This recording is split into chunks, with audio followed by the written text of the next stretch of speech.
welcome to the Chrissy B Show, and tonight we're going to be speaking all about decluttering your life. Now, clutter distracts you, weighs you down, and quite frankly can make your life a misery. You hate it, but you just don't know where to start to get rid of it all. But if you take one small step at a time, you can do it, and we're going to show you exactly how to do that tonight. And we're going to help you start this amazing journey. Well, tonight we'll be joined by professional declutterer Jayne Morris, whom we filmed in action, and we'll be showing you the before and after a bit later of a living room that she actually decluttered. And also later on, we're going to have our self-development clinic with Chris Brown. But first, let's welcome Lisa Marie with the news. Hi, Lisa. Hello, Chrissy. How are you? I'm good, thank you. Are you a clutter-free person, would you say? Be honest. I try to be. I don't like to have too many things around me, because it's like one of my aunties, she still is like that. And she was always forever being like, I put it in a safe place whenever she's looking for something, and she can't find that safe place because it's usually full of other clutter. Yeah. So that kind of put me off a little bit, and I am like, no, every once in a while I will be just checking that I don't keep too much. Yeah. Even with clothes, if I don't wear them and I know I'm not going to wear them, then I'll just rather, well, make room for more clothes, get rid of them. So partly decluttering. And shoes. Always shoes, always shoes, for sure. So tell us what you have for us tonight. Well, speaking about like celebrities, for example, that have been decluttering, we've found that a lot of people have been able to upgrade their wardrobes because of celeb decluttering. So a lot of celebs have been donating to charity shops. So you can actually go to certain places, whether it's, for example, Cheshire, which is just outside of Manchester, and there's going to be a lot of wags there from Manchester City Football Club, Manchester United, as well as like the others that are around there. And so with certain Oxfam shops and all these places that has stigmas from before, you can actually go there, pick yourself up designer clothes, so designer handbags that they don't want, designer shoes they don't want. It's an easy way for you to pick up stuff via celeb decluttering. Oh. Other celebs that have... And when was that going to be? Huh? When's that going to be? They can go and have a look now. Literally, some of the ones that have been highlighted were Sue Ryder Care in Camden in London.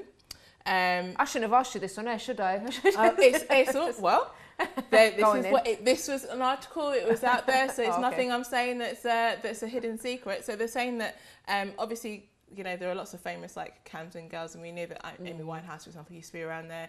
And they've found things like Karen Millen coats, £28, Satin by jeans, £8, 7 for All Mankind jeans, £8, and those jeans starts £100 upwards. Yeah. You know, things like, as I was saying, Cheshire, Bernardo's in Cheshire, and places like a gold Moschino handbag for £10, a DKNY Valentino or Prada jeans from between £10 and £15, because you've got so many people that are around there, like I said, that just throw these things away. So an easy way to update your wardrobe via celeb decluttering.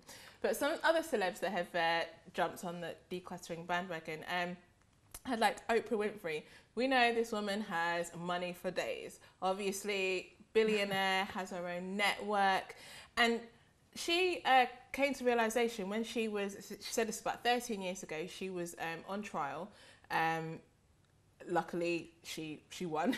She was on trial apparently for defaming a burger, whatever that happened in America. But what she realised was that when she was away, I think it was for like about 6 weeks, she was having to live basically in a motel room with a lot of, you know, her legal team. And she realised that she was content without having loads and loads of possessions to distract her. So when she got back, she realised that she did rely on so much clutter unnecessarily. And so she just decided to start, you know, cleaning out her closet. I think she got somebody in, like our guest, to help her. And she, in her own way, is saying she wants to be lean and clean for the future. And she knows that, to dust off her wings, and she knows that for doing so will make it easier to fly. Lisa Marie, we're going to go to the other, you've got 2 more to talk about, haven't you? So we're going to do that straight after this break, so join us after this.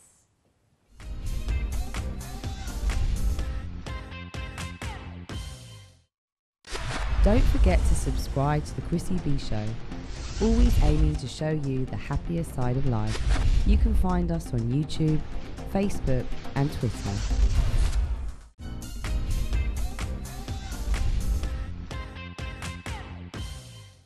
Welcome back to our decluttering show, and I'd like to welcome now professional declutterer Jayne Morris. Hello, Jayne. Hi, lovely to meet you, Chrissy. You too, darling. So we've been having quite an interesting conversation because this subject, there is so much to it.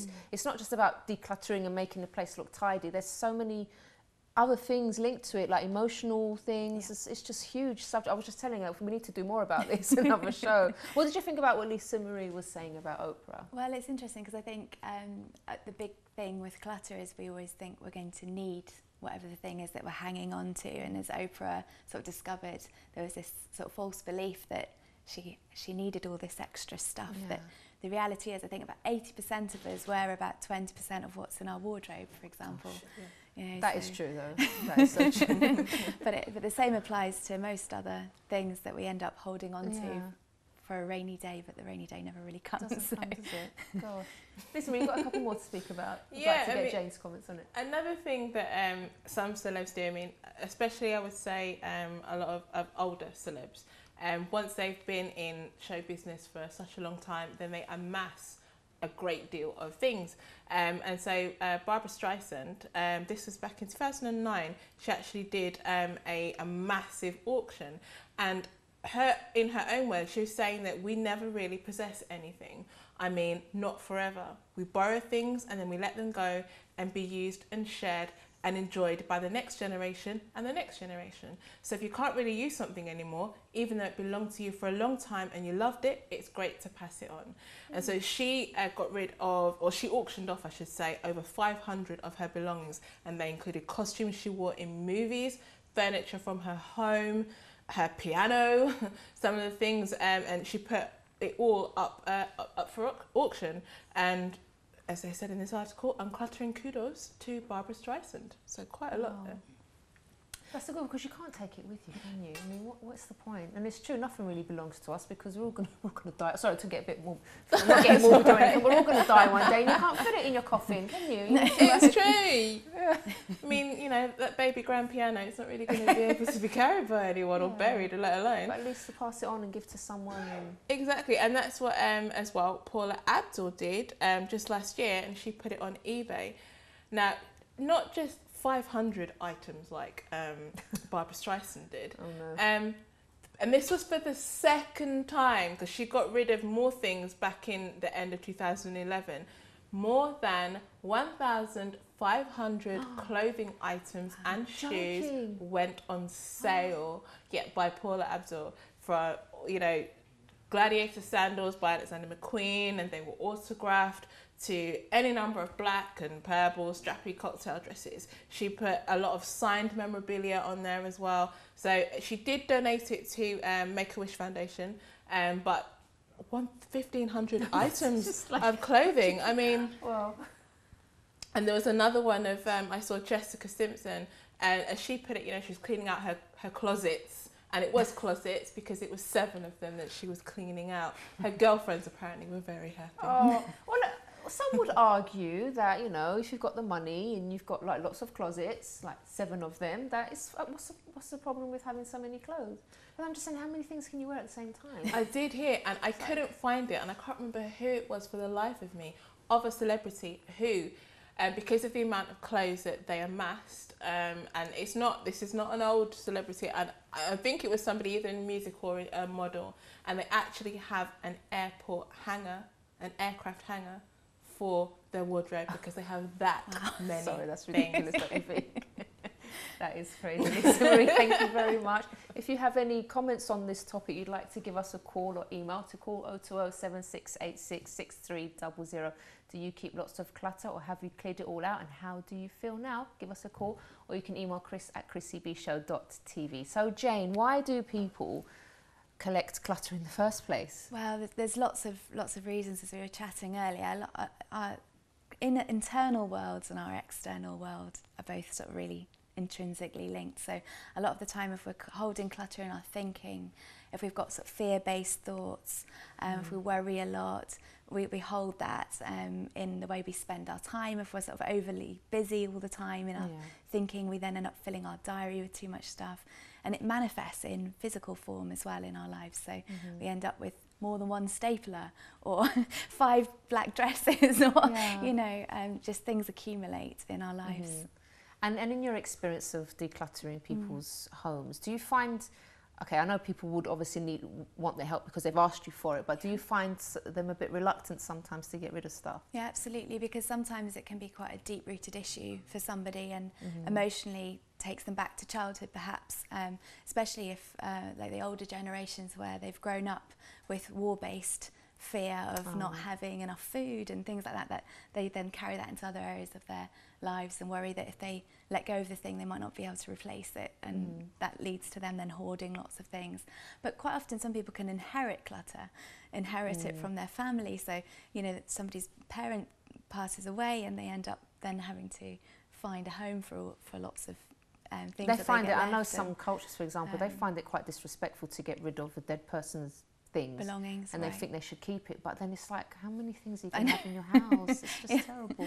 Yeah, so it can be hard, and I think it's almost like imagining that if you've got an item that you're trying to part with, sometimes it could be unwanted gifts. People have been given things when they got married, and they've got all these sets of china, for example, that they don't need or want or love, and if you can imagine, almost like there's a cord connecting you to the stuff, and the stuff to whoever it was gave it to you, and then just sort of saying like, I still love you, I still care about you, I'm going to cut the cord between me and this thing so I can let it go, and move on.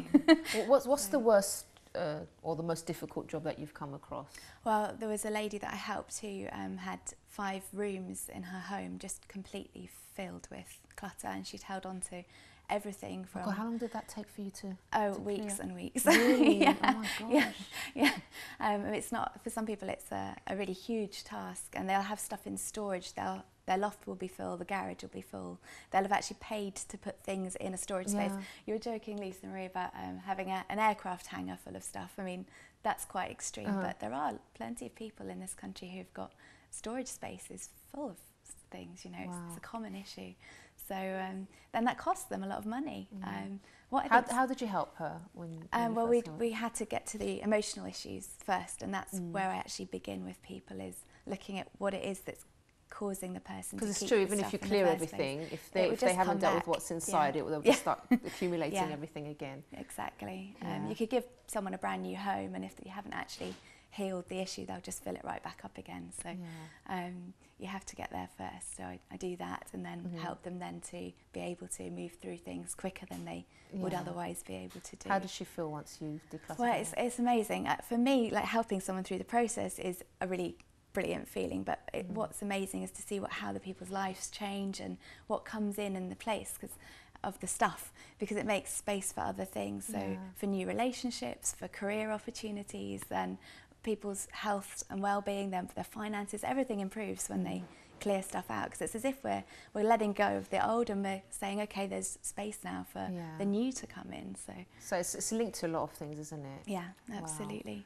Wow. Okay, and how would you say, if someone is quite reluctant to get rid of stuff, how would you kind of persuade them to? Well, or maybe we've got say if someone's got a family member and they can see all this clutter everywhere and they want to sort of suggest something, what would you say? Well, it's very difficult to sort of suggest things to other people and to almost like force someone else to do it, because it has to be ourselves that make the choice almost to want to change. You can't change someone else, so you've always got to accept the person for who they are and their clutter. But when somebody feels within themselves, actually, I want to do something about this. It's about, like you said, sort of starting small, but taking that first step, and then noticing that can be a catalyst for changing in a bigger way. So start with an area that you feel frustrates you every day. Like, it could just be starting with your chest of drawers, and maybe every morning you just can't find your socks, or you just and you start there and throw away all the odd socks. Everyone's got odd socks. They just sock gremlins. I mean, where do our socks go?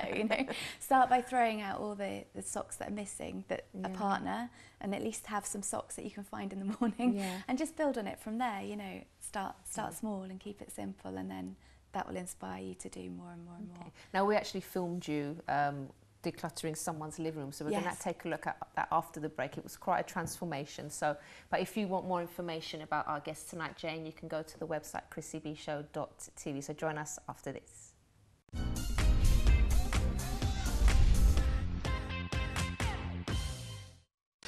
Don't forget to subscribe to the Chrissy B Show, always aiming to show you the happier side of life.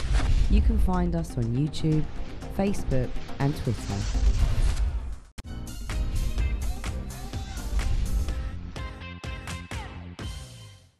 Welcome back. So let's take a look at this video of Jayne in action decluttering someone's living room.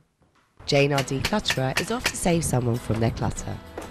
Hi Tim. Hiya. Hello. How you doing? I'm Right? Jayne. Nice to meet you. Nice to meet you. Here to help Come you in. declutter your living room. Thank you. Okay, so before we begin decluttering your living room, it can be helpful just to chat a little about clutter and how it affects us, and it will help you then to get the most that you can from this session. Because what I'd really love is for you to go away at the end and this be a bit of a catalyst for you to then clear other areas in your life. When you think of the word clutter, what does it conjure up for you? Things that get in the way, I would usually say. Yeah, things that get in the way. It sums it up pretty well.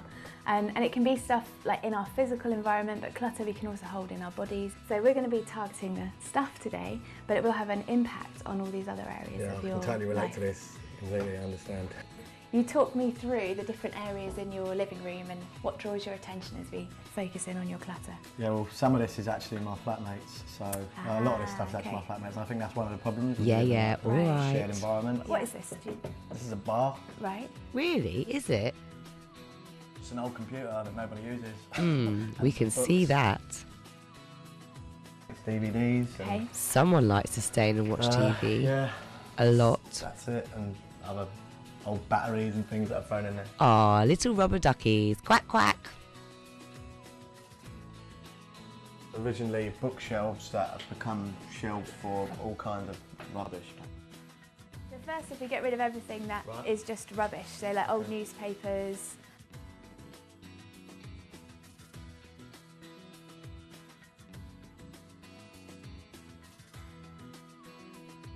Just a little ornament.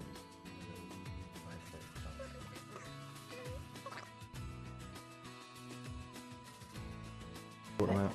put a pile for your girlfriend and a pile for your flatmate. And then they can decide if they want to keep them or make space on the bookshelf. Or you managed it? Yeah. One, to be honest. One bin? So, yeah. And that's your one to get rid of or keep? Yes, one to keep, but actually And there's use. some magazines under All here. the sexiest 50 ladies or whatever. That's all the ones that yours. Yeah, that might be a shield good ones, start. they're mine.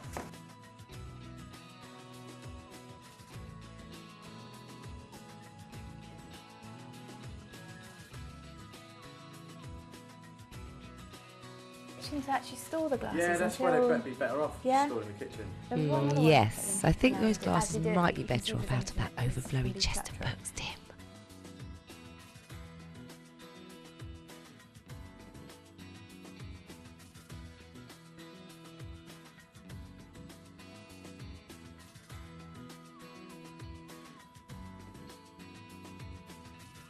So we're finished. Everything's clean and tidy. Yeah, looks great. How do you feel? Yeah, I feel a lot more relaxed looking around, knowing that it's clean and it feels like somewhere you can actually sit down and, you know, chill out and be comfortable, as opposed to continuing on, say, a stressful day at work. You look around, you're like, oh God, the place is a mess. It's not really somewhere I can relax. Well, now it feels like it is. So we've got some things here that weren't yours to throw away. One happy, decluttered Tim. Next step then. Oh, apart from the I flatmate's think mess. just when my flatmate comes in and realises how clean and tidy everything is, then they're going to probably go, well, yeah, probably I need to do the same. Right. And I think just seeing that is going to make them go, wow. What a big difference. Wow. So how long did that take to do? That took about 3 hours. That was 3 just sort hours. of one small living room, and Yeah. it didn't have a huge amount of clutter compared to some people's homes I've been to. So But how do you deal? Because how do you deal with people maybe that you live with, as Tim does as well with his flatmate, that have a lot of clutter, but you want to kind of tidy up the place, but then the friend or whoever isn't that keen on it. What can you do, do you think? I mean, I think as Tim sort of alluded at the end, that if you make the change, then you can inspire others to do the change you make yourself. So I think the first place is to start with what's yours and really be that change and inspire the other through what you do. But I think it's important to sit down and have open conversations. I always recommend people just communicate with each other, because it can be so, like, no matter what it is in life, things can just build up under the surface if we don't openly talk about them. So if someone's things are really getting on your nerves, then sit down and try and find a way to chat about it and bring it up. And it's difficult because it can be a really touchy subject for people. And if they don't change, throw them out. That's another option. Or if you don't need it, you don't use it, you don't love it, then it's got to go. Yeah, exactly. You can take that however you want. Okay, well, let's talk about a few other things, because that was more to do with the stuff, the things like we can touch and see. But there are other things that people do need to declutter themselves. And I've got a few points here that I wanted to bring up, because I think sometimes we can declutter a work area or a home area, but then there's other things that can still weigh us down if we don't sort of look at that. And one of the things I think is also when someone has a lot of commitments. Yeah. Now, there are things I think that we have to do, and there are things that we don't really need to do, but maybe we think we should do. And I think that's when someone does have lots and lots of stuff to do, they need to look at those areas. For example, I had a friend that I was helping recently, and she came to me, she said, "Oh, Chris, I can't cope anymore. I've got so much to do. I've got so much work to do and things, at home." And she was really, really stressed. And I said, "Okay, let's sit down and let's write a list of all the things that you have to do." So she wrote everything down for me, and we sat down together. And I said, "Okay, I know some of the things on her list someone else could have been doing in her workplace, and she could have asked for that. There were some things that only she could do. So I said, why don't you start, for example, that can go to someone else, that could be done by someone else. Simple things like maybe sort of admin-y type things. So, when we went through the list, we eliminated quite a few things, and then she did feel better. She sorted it out, and she did feel a lot better for it. So I think it's very important that someone does look at all the commitments that they do have. And sometimes it's not really a commitment, it's just something that maybe you've just sort of stumbled across and you've started doing. For example, it's not something you really need to do or that you even enjoy. What do you think about that? I completely agree. And I think one of the things that can come with that is asking for help. And being willing to lower the bar on your own standards with things. Like I learned a long time ago that if I asked my husband to help me make dinner, then I had to forget about what size he chopped the cucumber. And if it wasn't the size I wanted it was better that it was chopped and someone was helping me and doing it all myself. But we can do that, can't we? We sort of want things done in a certain way, and then that means other people don't come in and help us because we're too fussy. So sometimes you just got to accept it to be done. Good is good enough, and just Another thing that I think is really important, Jayne, as well, is to get rid of, I know it's going to sound a bit cold, but get rid of friends that aren't any good for you, because that also clutters up your life. Because I had a particular friend, in inverted commas, every time I was with her, I would leave feeling bad because of certain things that she would say about other people. Thank goodness she's changed now. She's completely different. She had a bit of a character transformation. But it's like I felt heavy around her. And I would feel guilty, because I'd been listening to some of the stuff she'd been saying, I've started to feel guilty that, I'm just as bad as her because I've been listening to what she was saying. So I think certain friends, you do have to just break off, and don't feel no for doing that, because you need to examine the relationships in your life and see, is this person really good for me? Are they adding anything to my life? Have I spoken to them about certain issues and they haven't changed? And I think that's a time just to sort of distance yourself, because that has a huge impact on your well-being. Absolutely. I think it's a bit like the clutter in your house. You just feel drained by it. It's that energy vampire. So and I think as well, it's also good, like if you think on friendships being, sometimes they come in for a reason, for a season or for a lifetime, and being willing to sort of acknowledge that sometimes some things come into your life and it's not meant to be forever. And relationships with partners and lovers and things as well, that just treating it that, okay, that's happened, it's come in, what can I learn from it?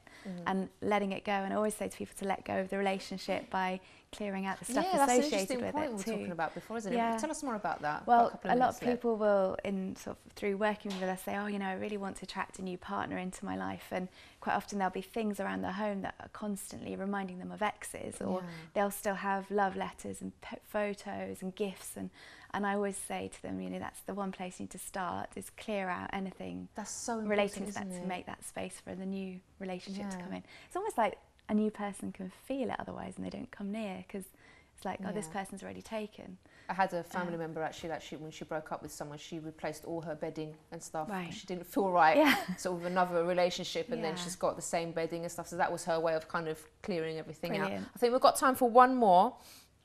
Actually, I think this one's the most important, that we really do need to address the clutter that's inside. So for example, if you have issues with people that you haven't sorted out, maybe family members that you haven't spoken to, things that have happened in the past that you haven't actually dealt with. I think it's really, really important to sit and speak with the people, get rid of grudges, for example, ill feelings. Something's happened that you haven't talked about, like you said about the communication. Sit down and speak to the person. I think these things, like we said, no matter how much you get rid of around you, if you don't deal with the things inside, you're still not going to feel good. You can have the perfect house, everything neat and tidy. You can have all have all your tasks organized, but if there's stuff inside that's there that you have not dealt with, that will definitely weigh you down, and it's just going to make everything, it's not going to be well for you. It's not going to be good for you, is it, Jayne? Yes, have a good clear out inside and out. Definitely. Do you know what? This is so, we have so many things to talk about with this subject. I'm definitely going to do another show on this. Jayne, would you come back? I'd talk more about this. Thank you so much for your advice, and I love what you did there on the video as well. Thank you so much. And after the break, we're going to be joined by Chris Brown in our self-development clinic. So join us after this.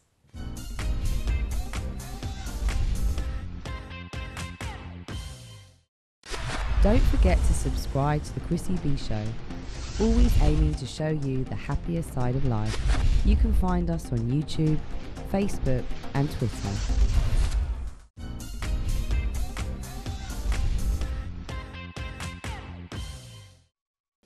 Welcome back to the Chrissy B Show. I've got Chris Brown with me here in our self-development clinic. But first of all, I'm just going to answer a question from a viewer, and I'd like your opinion on what the person says. Let's go for it. So this person says, people think I'm some sort of superwoman and I'm always being asked to help out with things, especially from friends.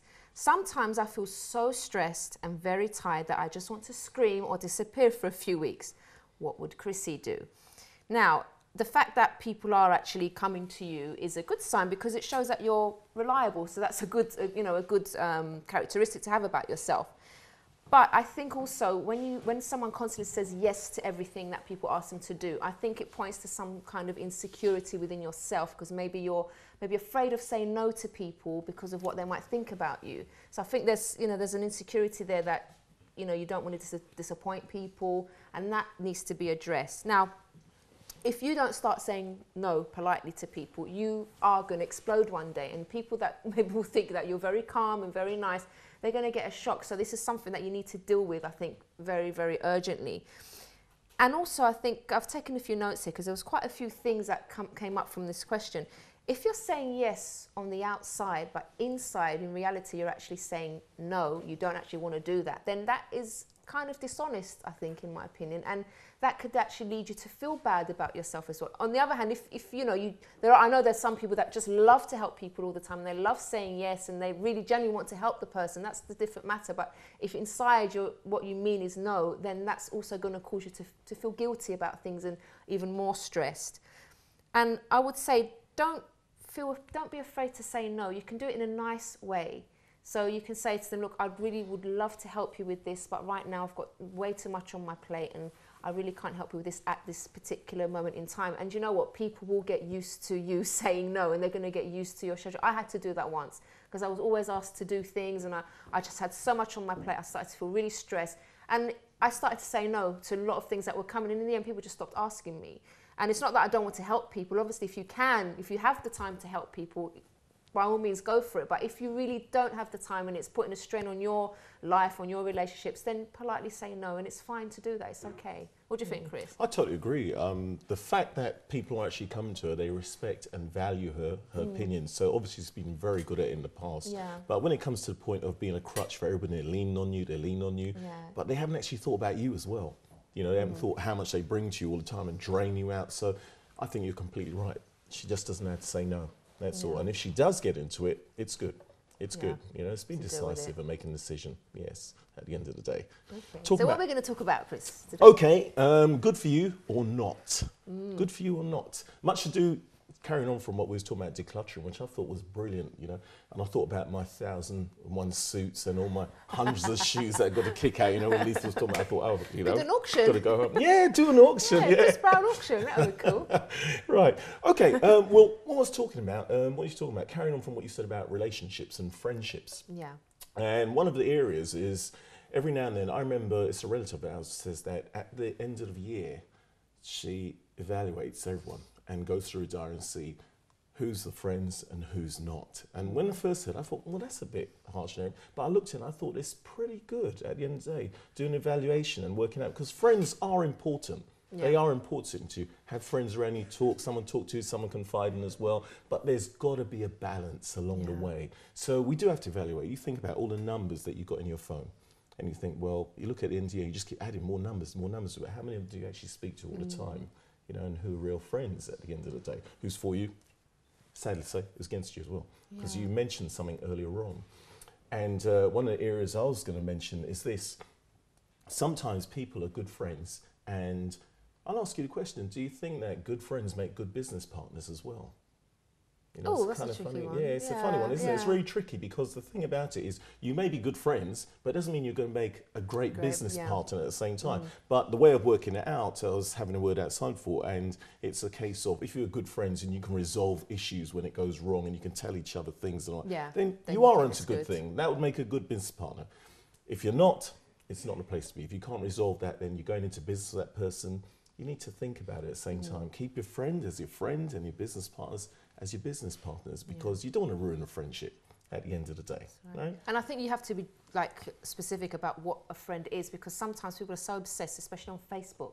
That's another thing you need to declutter. Declutter people off your Facebook. If they're not really friends, get rid of them on there, because otherwise you're reading all this stuff and it just kind of bogs you down, doesn't it? Yeah. So sometimes people are obsessed with having loads of friends to show to everyone, but in reality, how many friends do you actually have? And it's okay to just have a few close ones. You don't need to have millions of friends to feel popular. Well, that's really funny, because I always found it funny in the beginning when people say, oh, I've got so-and-so million friends. I think, wow, you get to see all those friends? No, exactly. Right? So you kind of make them up and you look in people's lives. It's kind of strange. I mean, everybody's got their own thing. I'm not going to criticize. If that's what you want to do, that's what you want to do. But take time to think about it at the same time. All right, here's another point I was going to talk about. Inspired or fired? Inspired or fired?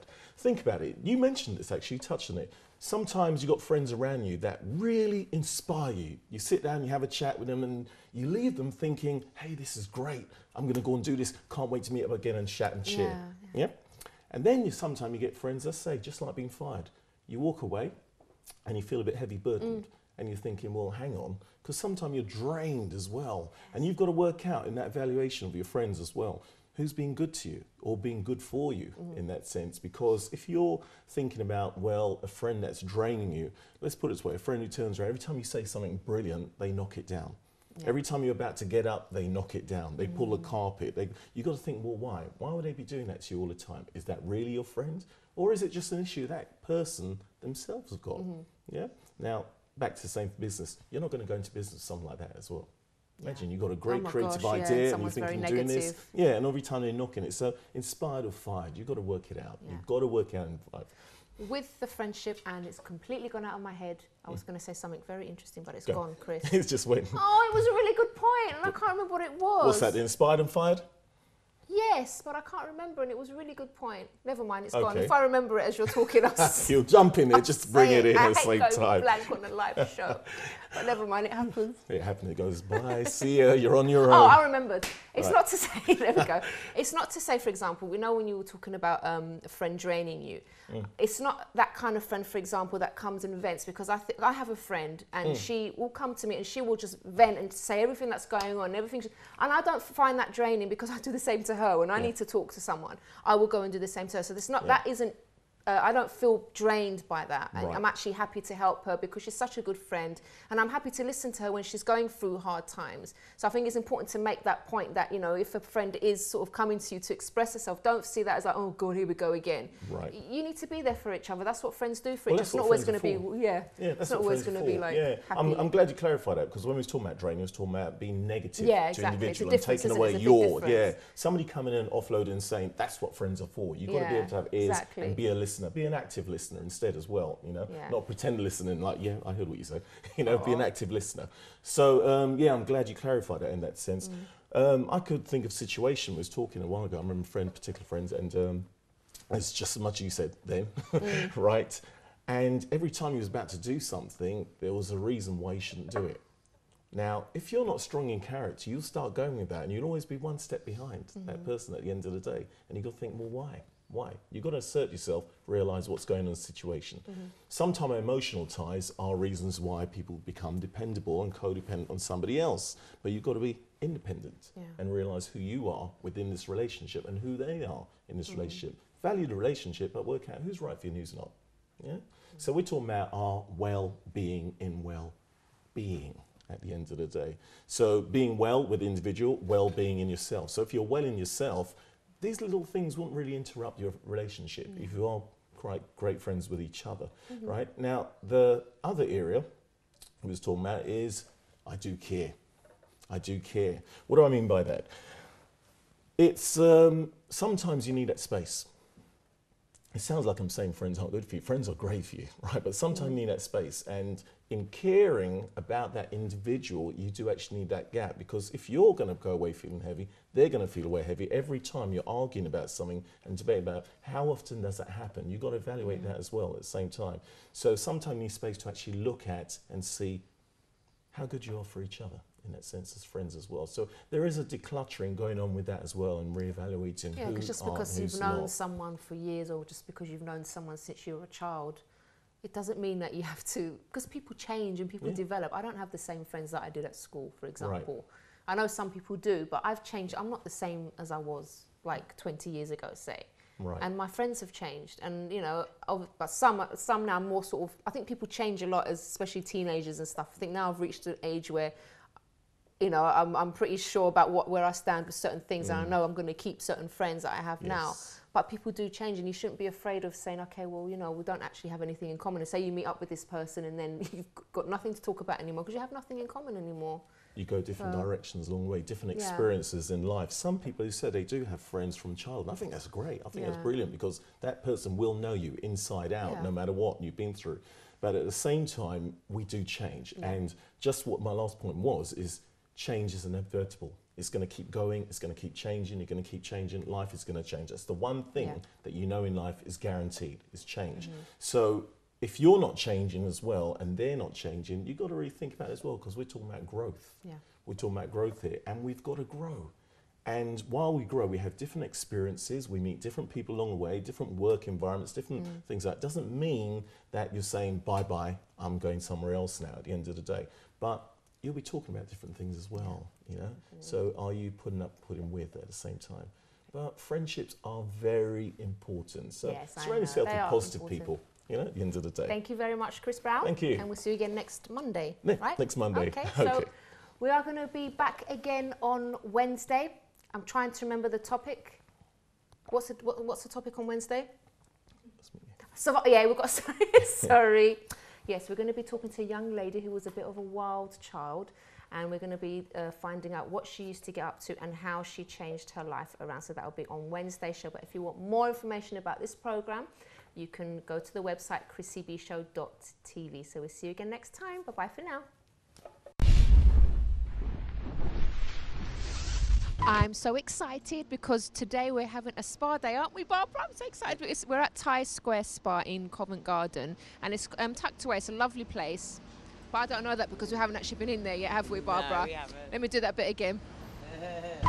Hi, everyone. I'm so excited because today we've come down to Thai Square Spa because we're going to have a few facial treatments and stuff, aren't we, Barbs? And we need some rugs, sorry. I'm so excited because today we're down in Covent Garden at Thai Square Spa. Spa Square. Square Spa. Thai Square Spa. Thai Square Spa.